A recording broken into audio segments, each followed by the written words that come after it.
Hello, my name is Kasia Szczepaniak, and on behalf of Akademia Znajomych, Friends Academy, I have a pleasure to invite you to meet a really amazing woman from the interwar Poland, who was an amateur researcher, entomologist, a traveler, a very courageous person.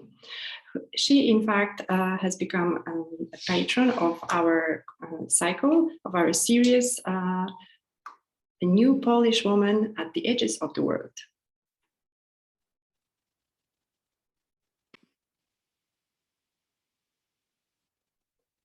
Our heroine is Michalina Isaakowa, born 1880 in Zawiercie, in a small industrial Polish town.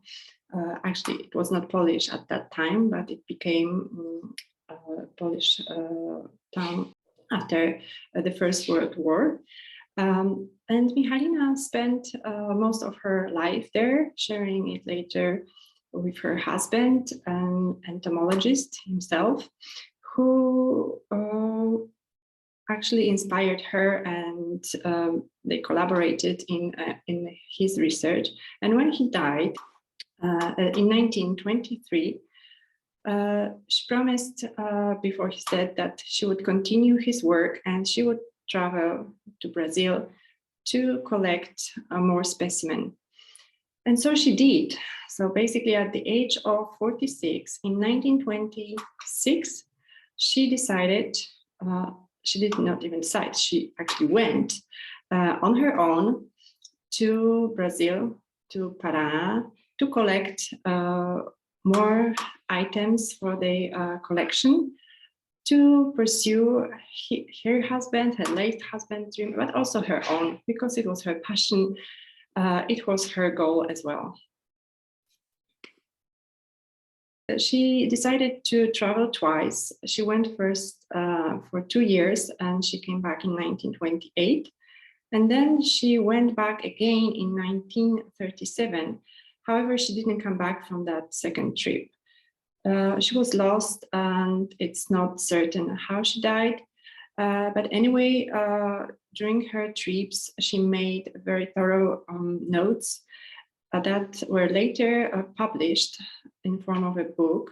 The Polish title is Polka w Puszczach Parany, and the translated version sounds The Polish Woman in the Forests of Parana, or the wilderness, Parana's wilderness. This was especially the first trip, was a very fruitful, although also difficult period. Here she's holding one of the spectacular specimen in her collection, a giant butterfly, and it was one of many. And here you can see the books, the original edition from 1937, and the more recent publication that you can that is available.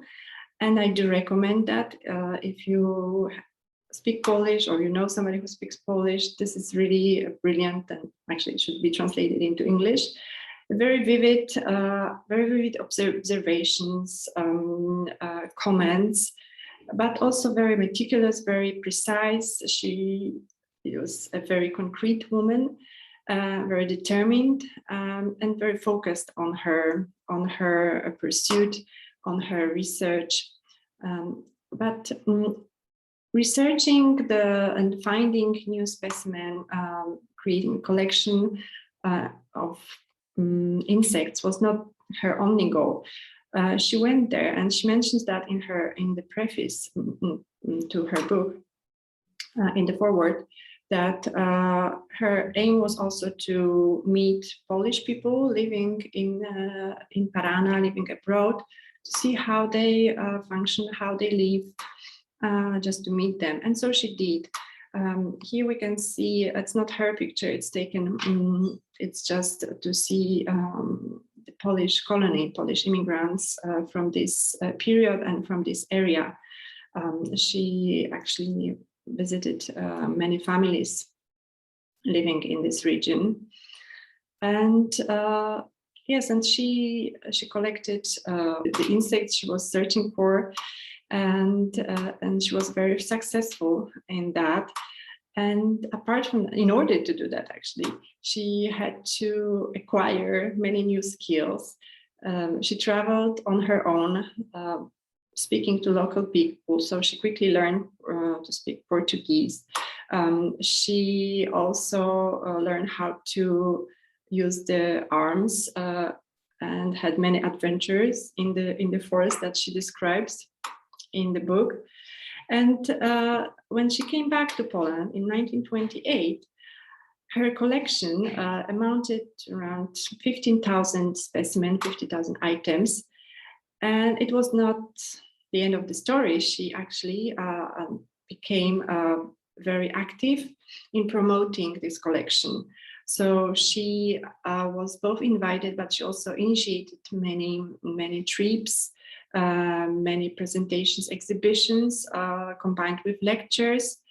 And in this picture, you can see that these were not only the insects that she collected, she was also very interested in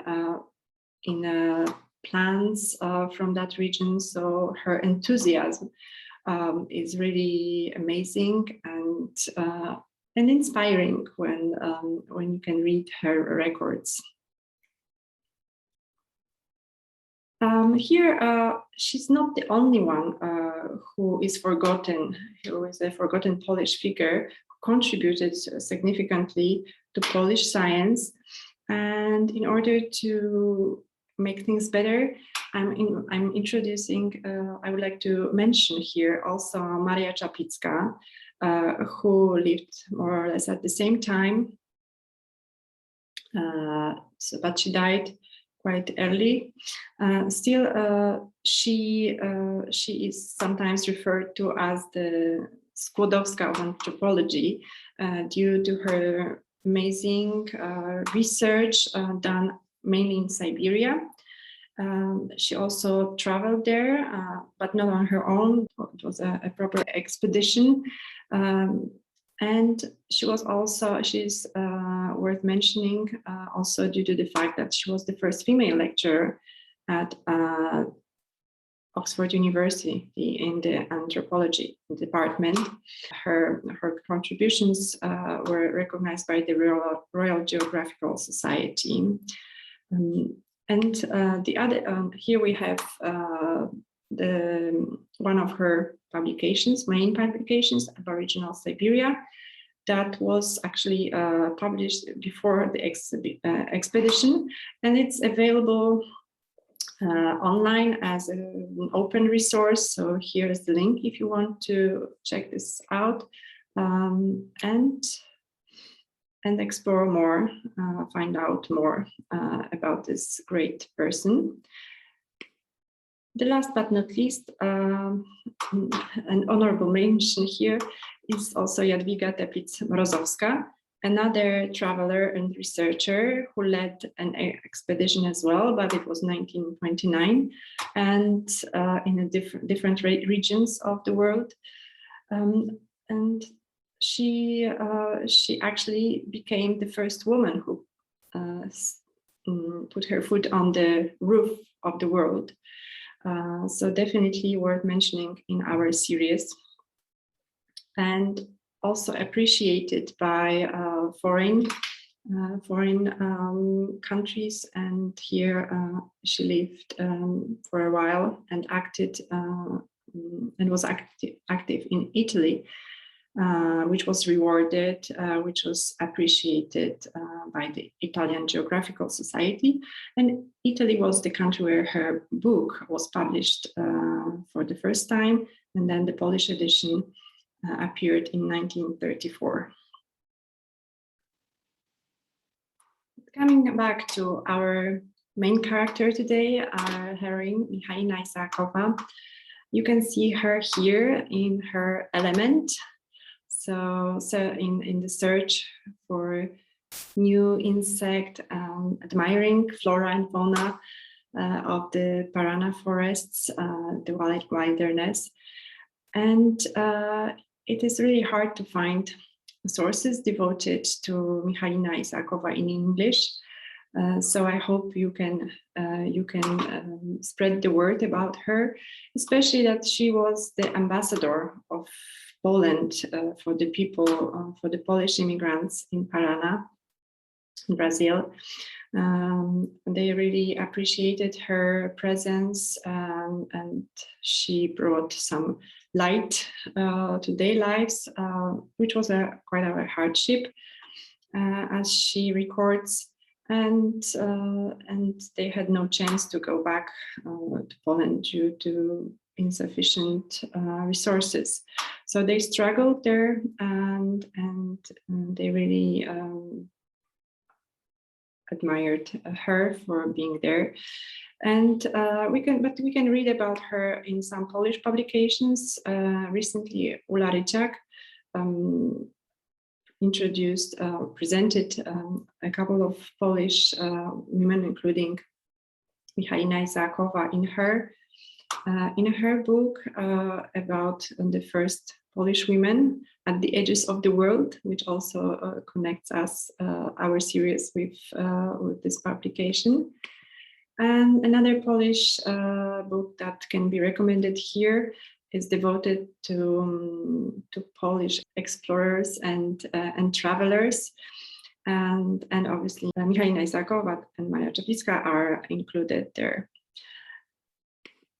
I hope you enjoyed. Here are the sources, mainly in Polish, but as I say, I hope you can be the ambassadors of Michalina and take the word about her to others. So thank you for today, and goodbye.